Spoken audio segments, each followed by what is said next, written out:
नमस्कार दोस्तों, मेरा नाम है प्रदीप चौहान। बात समझनी है तो पूरी सुननी होगी।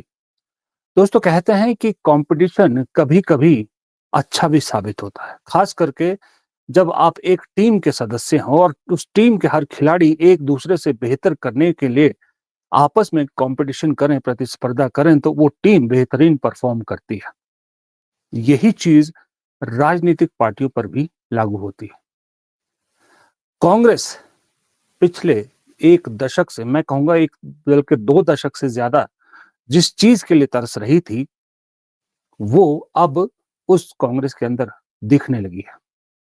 मुझे नहीं मालूम, ये राहुल गांधी का वो लंगड़े घोड़े, रेस के घोड़े, बारात के घोड़े का असर है, या स्लीपर सेल को बाहर करने की बात का असर है, या जिला अध्यक्षों को पावर देने का असर है, किसका असर है, मुझे नहीं मालूम।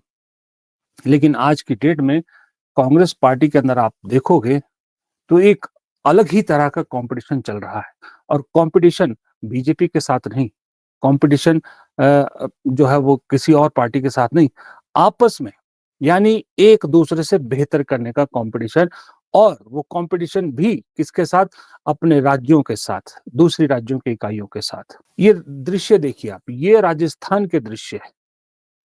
राजस्थान में अभी चुनाव दूर है, 27 में है शायद, कि 28 में, 28 में, 28 में चुनाव है। अभी 3 साल से ज्यादा का वक्त है और ना वहां कोई और चुनाव है। लेकिन वहां के लोकल कांग्रेस के नेता और कांग्रेस के कार्यकर्ता कह रहे हैं कि जो कांग्रेस में इस वक्त राजस्थान में ये जोश दिख रहा है, ये बहुत से लोगों को हैरान कर रहा है कि आखिरकार कांग्रेस पार्टी इतनी रिजुविनेट कैसे हो गई। उसी राजस्थान में देखिए, भरी बारिश में कांग्रेस के युवा चेहरे, मतलब स्टूडेंट विंग और यूथ कांग्रेस के चेहरे भरी बारिश में धरने पर बैठे हैं, लोगों के लिए इंसाफ की मांग कर रहे हैं। मध्य प्रदेश में जीतू पटवारी से लेके दिग्विजय सिंह तक हर एक आदमी आज सड़क पर है। आपको रोज सोशल मीडिया पर दिख जाएगा कि वो कहीं सभा कर रहे हैं, कहीं मिल रहे हैं, किसी की समस्या सुन रहे हैं, किसी की सुन रहे हैं। अशोक गहलोत, फिर राजस्थान लौटता हूं, अशोक गहलोत, जो कहा जाता था कि जब एक बार चुनाव हार जाते हैं फिर 3 साल वो आराम करते हैं, फिर 2 साल रुकते हैं, वो अशोक गहलोत आज की डेट में सचिन पायलट के साथ नजदीकी बढ़ा रहे हैं और रोज कहीं ना कहीं किसी न किसी लोगों से मिल रहे हैं, सभाओं में जा रहे हैं, मतलब एक्टिव दिख रहे हैं। कमलनाथ रिटायरमेंट के उस पे है, लेकिन एक्टिव दिख रहे हैं। उड़ीसा में नए कार्यकारिणी बनाई, नए अध्यक्ष, नए प्रभारी बनाए। जिस उड़ीसा में कांग्रेस की खबरें तक आना बंद हो गई थी, आज की डेट में उड़ीसा के लोकल, आप जो न्यूज चैनल या वो अखबारों को देखिए, तो कांग्रेस रोजाना सड़क पर दिख रही है। असम में गौरव गोगोई चेहरा बने कांग्रेस के। ये देखिए, गौरव गोगोई जिस दिन से अध्यक्ष बने हैं, उस दिन से शायद वो अपने घर नहीं गए, रोज पूरा असम घूम रहे हैं और बेहताशा समर्थन उन्हें मिल रहा है। बिहार आइए, बिहार में कांग्रेस का नाम लेवा कोई नहीं था। बिहार में से बहुत से लोग बिहार से, आप जानते हैं, आप में से मुझे बहुत सारे लोग मैसेज करते थे कि बिहार के फलां जिला के दफ्तर में इतना बड़ा ताला लगा है, लॉन में घास उग गई है, कोई ताला तक नहीं खोलता। 6 महीने में, 6 महीने में पूरी कांग्रेस वहां पर बदल चुकी है। अध्यक्ष बदले, नए प्रभारी बदले, नए चेहरे दिए। आज कांग्रेस दावा ठोक रही है सीट पर कि जो उन्होंने चिन्हित की है, ये हम जीतेंगे या जीत सकते हैं। और आरजेडी भी कांग्रेस को लेके ज्यादा आनाकानी नहीं कर रही। उत्तर प्रदेश में अखिलेश यादव कह चुके हैं कि 27 का इलेक्शन चाहे कुछ हो जाए, कांग्रेस के साथ ही लड़ेंगे।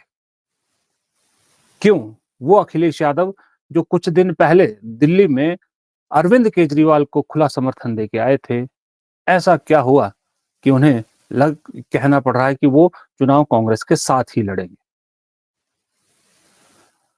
पंजाब में हर नेता इस वक्त अपनी कॉन्स्टिट्यूंसी और उससे बाहर वहां तो कर ही रहा है। बाई इलेक्शन जो 19 तारीख का बाई इलेक्शन लुधियाना ईस्ट या वेस्ट की सीट का था, कांग्रेस का कोई ऐसा नेता नहीं है जो उस बाई इलेक्शन में एक्टिव नजर नहीं आया। इसीलिए दिल्ली से भी बहुत सारे नेता वहां पर कैंपेन करने के लिए गए। ये मैं आपको हिंदी पट्टी के राज्य गिना रहा हूं। उत्तराखंड में देखिए, उत्तराखंड में कांग्रेस इस वक्त इतनी बड़ी मुसीबत बन चुकी है सरकार के लिए, बीजेपी सरकार के लिए, कि दिल्ली उत्तराखंड के मुख्यमंत्री को बदलने की सोच रहा है। यानी इतना कांग्रेस ने वहां पर सरकार के खिलाफ एक जन भावना को जो है पैदा कर दिया है। हिमाचल में सरकार है ही। हरियाणा की अभी राहुल गांधी ने मीटिंग ली थी और हरियाणा को लेकर गुजरात के बाद मध्य प्रदेश और हरियाणा को लेकर जो जिलाध्यक्षों की नियुक्ति के लिए उन्होंने ऑब्जर्वर चुने हैं, तो जाहिर सी बात है कुछ दिनों में आप हरियाणा भी एक्टिव देखेंगे। यानी आप हिंदी पट्टी को मान के साथ में असम को भी ले लीजिए। पिछले 10 सालों में, 11 सालों में, 12, 14, 15 साल ले लीजिए आप, कहीं कांग्रेस इतनी एक्टिव दिखी थी? मैं सन 97 से पत्रकारिता कर रहा हूं और कांग्रेस को बहुत साल कवर किया अपने दिल्ली में। मैंने तब से लेकर अभी तक इतनी एक्टिव कांग्रेस नहीं देखी। क्योंकि जब कांग्रेस सत्ता में भी थी या जब अटल बिहारी वाजपेयी की भी सरकार थी, तो कांग्रेस का ये माइंड सेट था कि अल्टीमेटली थक हार के लोग उसी के पास आएंगे, उसी को चुनेंगे, क्योंकि उसके सामने कोई मजबूत चेहरा या मजबूत संगठन नहीं था। अटल बिहारी वाजपेयी बेशक प्रधानमंत्री बन गए थे, लेकिन वो बीजेपी इतनी मजबूत नहीं थी कि जिससे कांग्रेस को डर लगे। लेकिन आज की डेट में कांग्रेस छोटी है, बीजेपी बड़ी हो चुकी है। आज ये जो रीजुविनेट कांग्रेस, उत्साहित कांग्रेस दिख रही है आपको, ये इसी का असर है कि कंपटीशन एक दूसरे के साथ करना है, हाई कमान के सामने ये जाहिर करना है कि मैं उससे बेहतर हूं। राजस्थान यूनिट चाहती है कि हम मध्य प्रदेश से बेहतर साबित हो, मध्य प्रदेश यूनिट चाहती है हम उत्तर प्रदेश से बेहतर हो, उत्तर प्रदेश वाला चाह रहा है कि हम बिहार से बेहतर करके दिखाएं, बिहार वाला चाह रहा है कि हम असम से बेहतर करके दिखाएं। ऐसे ही ये चल रहा है। इसकी दो वजह, सीधी सीधी बात बताऊं। एक तो है कि जो जिला अध्यक्षों को पावर देने की बात की है और जो छंटने की बात की है, उसका असर है, जाहिर सी बात है। दूसरा है, सबको अपनी अपनी कुर्सियों का डर है, और ये डर अच्छा भी है, कांग्रेस के लिए साबित अच्छा हो रहा है। जो अभी मौजूदा प्रदेश अध्यक्ष है, उन्हें अपनी कुर्सी जाने का खतरा है, किसी को अपने टिकट कटने का खतरा है, किसी को अध्यक्ष की कुर्सी चाहिए, वो इसलिए कर रहा है, किसी को मुख्यमंत्री बनने का सपना पालना है, वो इसलिए कर रहा है। कारण चाहे कोई भी हो, हजारों कारण हो सकते हैं, लेकिन पार्टी के तौर पर तो चीजें पॉजिटिव हो रही है। वरना कौन सोच सकता था कि 5 साल बाद सचिन पायलट और अशोक गहलोत एक मंच पर एक दूसरे पर गलवहियां डाल रहे होंगे। उसका असर यह है कि ये बात, सचिन पायलट और अशोक गहलोत की एकता, बीजेपी को हजम नहीं हो रही। इसलिए गोदी मीडिया कोशिश कर रही है, लगातार कोशिश कर रही है कि इन दोनों के बीच में से कुछ तो इनके मुंह से ऐसा निकले कि फिर से एक बार विवाद खड़ा किया जा सके और इनकी ये जो नई नई एकता है, इसको जो है तोड़ा जा सके। इसका उदाहरण सचिन पायलट की प्रेस कॉन्फ्रेंस में भी मिला, जो कांग्रेस की प्रेस कॉन्फ्रेंस उन्होंने की। लेकिन दोनों नेता इतने सीजन्ड हैं, इस गोदी मीडिया की चाल को अच्छी तरह समझते हैं। आप ही से जुड़ा हुआ है? नहीं, आज इसी विषय। आप पूछ लेते हैं। हाँ, मैं इस विषय पे जवाब दूंगा। सचिन जी, एक तस्वीर आपकी और गहलोत जी की वीडियो बहुत ज्यादा वायरल हुई थी। क्या वो भी खुले दिल से आप लोगों का मिलना था या कुछ था उसके पीछे भी? हेडलाइन मैनेजमेंट, कास्ट सेंसस, जाति का जनगणना, उस पर आज मैं चर्चा कर रहा हूँ। हाँ सचिन जी, ये राजस्थान का उदाहरण मैंने आपको दिया। मध्य प्रदेश में आप जानते हैं कि जीतू पटवारी युवा हैं, ओबीसी हैं, और जिस दिन से वो बने हैं, मैं तो सही बोल रहा हूँ, मैं पहले भी कई बार बोल चुका हूँ, जिस दिन से वो बने उस दिन से मुझे तो सड़क पे ही नजर आ रहे हैं। वो परफॉर्मेंस अच्छी करना चाहते हैं। वो चाहते हैं कि 2028 के चुनाव में पार्टी को सत्ता तक पहुंचाने की कोशिश करें।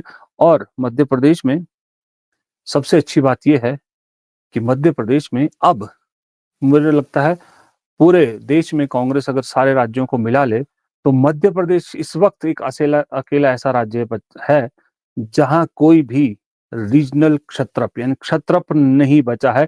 कोई स्थानीय बड़ा चेहरा ऐसा नहीं है जो पार्टी पर हावी हो रहा हो। यही मध्य प्रदेश कुछ महीनों पहले तक कमलनाथ भी का अलग गुट था, कमलनाथ का दबदबा था, दिग्विजय सिंह का दबदबा था, अर्जुन सिंह के परिवार का दबदबा था। लेकिन आज की डेट में सबको मालूम है कमलनाथ दिग्विजय सिंह निपट चुके हैं, लक्ष्मण सिंह निपटा दिए जा चुके हैं। अब कोई ऐसा बड़ा चेहरा या बड़ा क्षत्रप नहीं है जो पार्टी को ब्लैकमेल कर सके। यानी सब बराबर है। यही तो राहुल गांधी का मिशन है, यही तो वो कांग्रेस के लिए चाहते हैं। तो मध्य प्रदेश सबसे पहले, इसलिए मुझे लगता है कि गुजरात के बाद राहुल गांधी ने मध्य प्रदेश को इसलिए चुना। हरियाणा में एक बार भूपिंदर सिंह हुड्डा साइड हो गए, देन खुला मैदान, फिर नए चेहरे आपको कांग्रेस में दिखेंगे। उत्तर प्रदेश तो आपको मालूम है, उत्तर प्रदेश में तो वैसे ही कोई ऐसा चेहरा नहीं है जो पार्टी को एक तरह से धकेल सके या पार्टी को ब्लैकमेल कर सके या अपना दबदबा बना सके।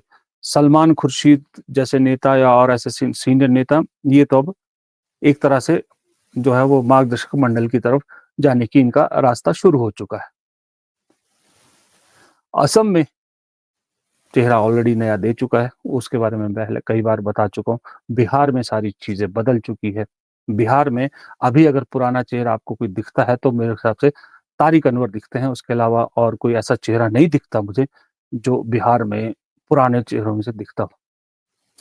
महाराष्ट्र में थोड़ा सा अभी करने की जरूरत है, इसलिए मुझे लगता है राहुल गांधी इसलिए महाराष्ट्र को अभी छेड़ भी नहीं रहे, क्योंकि महाराष्ट्र में है अभी पुराने चावल हैं, उन चावलों को छांटने में थोड़ा सा वक्त लग सकता है और महाराष्ट्र में भी वक्त भी है।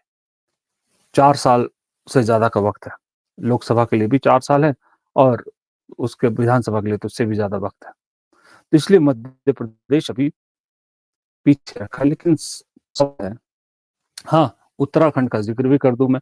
उत्तराखंड में रावत साहब, हरीश रावत साहब हो चुके हैं साइड लाइन। हरीश रावत साहब का वक्त अब जा चुका है। अब उत्तराखंड में भी नई लीडरशिप आपको दिखेगी कांग्रेस की। पंजाब में तो कैप्टन अमरिंदर सिंह, सिद्धू, ये सब वैसे ही निपट चुके हैं। अब प्रॉब्लम यह है कि जैसे मध्य प्रदेश में गुटबाजी खत्म, मतलब गुटबाजी करने वाले निपट गए, राजस्थान में जो गुट थे, 2 गुट, वो एक साथ आ रहे हैं और ये क्लियर मैसेज है कि सचिन पायलट जो इन वेटिंग थे वो अब आगे लेके चलेंगे, वो अगला जो है भविष्य वो है। लेकिन पंजाब ऐसा है कि जहां अभी भी 3 या 4 गुट बराबर खड़े, राजा वड़िंग प्रदेश अध्यक्ष, प्रताप बाजवा सीनियर लीडर, रंधावा जो अभी इसके राजस्थान के जो प्रभारी हैं उनका अलग गुट है, पूर्व मुख्यमंत्री चरणजीत चन्नी का अलग है। वहां अभी थोड़ी सी है ये दिक्कत की अलग अलग क्षत्रप है वहां पर। हरियाणा में हुड्डा जी निपट गए, फिर मैंने कहा फिर तो नया लीडरशिप है सारे का सारा। इसके अलावा एक चीज मुझे और समझ में नहीं आती कांग्रेस की, क्या करनी चाहिए कांग्रेस को। छोटे राज्यों पर क्यों कांग्रेस फिलहाल ध्यान नहीं दे रही, छोटों को भी साथ मिल रहा है। गोवा में अभी जो हालत है कांग्रेस की, अगले चुनाव में भी कांग्रेस नहीं जीतने वाली है। ये आप किसी भी गोवन से पूछ लीजिए, आप कांग्रेस के कार्यकर्ता छोड़ी किसी भी आम गोवन से पूछ लीजिए, क्योंकि वहां पर पार्टी के अंदर बहुत गड़बड़ियां चल रही है। मैं आपको सही बताऊं, मेरे पास सबूत नहीं है इसलिए मैं सीधा आरोप नहीं लगाऊंगा, लेकिन बहुत गड़बड़ियां चल रही है। वहां के जो प्रदेश अध्यक्ष हैं उनके व्यावसायिक रिश्तों का जिक्र मुख्यमंत्री के साथ आए दिन वहां के मीडिया में भी कई बार हो चुका है। गोवा को रिवाइव करना बहुत जरूरी है। जम्मू कश्मीर में बेशक आप जो है वो सहयोगी हैं, सत्ता में शामिल तो नहीं है, समर्थन कर रहे हैं, लेकिन जम्मू कश्मीर की कांग्रेस इस वक्त बहुत बुरी तरह से उथल पुथल है। ये जो नए अध्यक्ष हैं कारा साहब, ये वहां लोगों को साथ लेकर नहीं चल पा रहे हैं, और इन्होंने जिन जिन को कांग्रेस का मुख्य वहां पर पदाधिकारी टाइप बना दिया है, जो जिला अध्यक्ष चुने हैं, उनको लेके कितना विरोध है। कांग्रेस को किसी को भेजना चाहिए, खास करके कश्मीर रीजन में, जम्मू रीजन में, कि क्या है दरअसल कश्मीर में और जम्मू में ऐसा लगता है कि कांग्रेस को पूरी कश्मीर की कांग्रेस बना दिया गया है। जम्मू की तरफ वहां की लीडरशिप ध्यान ही नहीं दे रही, इसलिए जम्मू खुला मैदान बीजेपी के लिए छोड़ दिया है। कश्मीर में ऑलरेडी पीडीपी है, एनसी है, सब है। जम्मू रीजन जो है वो हिंदू डोमिनेटेड रीजन है, वो सारा बीजेपी के लिए खुला छोड़ दिया, क्योंकि कांग्रेस ने भी लीडरशिप भी कश्मीर की है, और उस लीडरशिप ने अपने साथ जो जोड़े हैं वो भी ज्यादातर कश्मीर के हैं, और वो भी ऐसे जोड़े हैं जो कोई पीडीपी से आया है, कोई नेशनल कॉन्फ्रेंस से आया है, कोई बीजेपी से आया है। अपने लोगों को आगे नहीं बढ़ा रहे, जो पुराने कांग्रेसी हैं। तो जम्मू कश्मीर पर ध्यान देना बेहद बेहद जरूरी है। गोवा, जम्मू कश्मीर, फिर नॉर्थ ईस्ट और जो छोटे छोटे राज्य हैं, हिमाचल में सरकार है, कोई शक नहीं, लेकिन संगठन जो है ना, संगठन इतना बड़ा शून्य है हिमाचल में। संगठन के नाम पर बहुत बड़ा शून्य है। नया चेहरा मुख्यमंत्री दिया सुखविंदर सिंह सुक्खू, लेकिन उसके बाद संगठन पे कोई काम ही नहीं हुआ। जो संगठन की अभी मौजूदा प्रदेश अध्यक्ष हैं, सरकार और संगठन के बीच 36 का आंकड़ा है। इस पे क्यों ध्यान नहीं दे रही कांग्रेस, मुझे समझ में नहीं आ रहा। अगर इन छोटी छोटी चीजों को दुरुस्त कर देना, तो ये जो पॉजिटिव वेव कंपटीशन की चली है, ये पूरे देश में फैल सकती है और फायदा पहुंचा सकती है। लेकिन अगर इन छोटी चीजों पे ध्यान नहीं दिया, तो कई बार इतनी छोटी सी प्रॉब्लम भी ना पूरे माहौल को खराब कर देती है। कहते हैं ना, छोटी सी मछली कभी पूरे तालाब को गंदा कर देती है, वो हो सकता है। फिलहाल इस वीडियो में इतना ही। उम्मीद करता हूँ आपको वीडियो पसंद आए तो वीडियो को लाइक करना मत भूलिएगा। प्लीज वीडियो को लाइक जरूर किया कीजिए, दोस्तों के साथ शेयर कीजिए। अगर आपने अब तक मेरे चैनल को सब्सक्राइब नहीं किया, प्लीज चैनल को सब्सक्राइब कर लीजिएगा। और हाँ, कमेंट बॉक्स में आपकी राय जरूर। आप में से किसी ने लिखा था, मैं बता, कि आप में से लिखता था कि जो कमेंट हम लिखते हैं उनका जवाब तो दिया कीजिए। देखिए सर, मैंने आपका कमेंट पढ़ा, तब मैं आपका ये जिक्र कर रहा हूँ। इसका मतलब मैं सबके पढ़ता हूँ, लेकिन ये हजारों कमेंट का जवाब देने अगर लग जाऊंगा मैं, तो आप समझ ही सकते हैं कि मुझे फिर कितना वक्त चाहिए। फिर ये जो वीडियोस बनाने होते हैं, रिसर्च करनी होती है, फिर मेरे हिमाचल वाला भी एक चैनल है, उसके लिए भी करना होता है। तो इतना वक्त नहीं है मेरे पास कि मैं सबके जवाब दे सकूं, लेकिन मैं बहुत सारे लोगों को हार्ट भेजता हूं। लेकिन आप इसी से अंदाजा लगा सकते हैं कि अगर मैंने आपका ये कमेंट पढ़ के इस पे जवाब दे रहा हूं, तो इसका मतलब मैं कमेंट पढ़ता हूं, सारे कमेंट पढ़ता हूं। इसलिए कहता हूं कि प्लीज प्लीज प्लीज कमेंट जरूर किया कीजिए। और हमारी आर्थिक मदद करने का कोई अगर इच्छा रखता है, कोई वो कर सकता है, तो ज्वाइन बटन या सुपर थैंक्स के जरिए आप हमारी आर्थिक मदद भी कर सकते हैं। नमस्कार।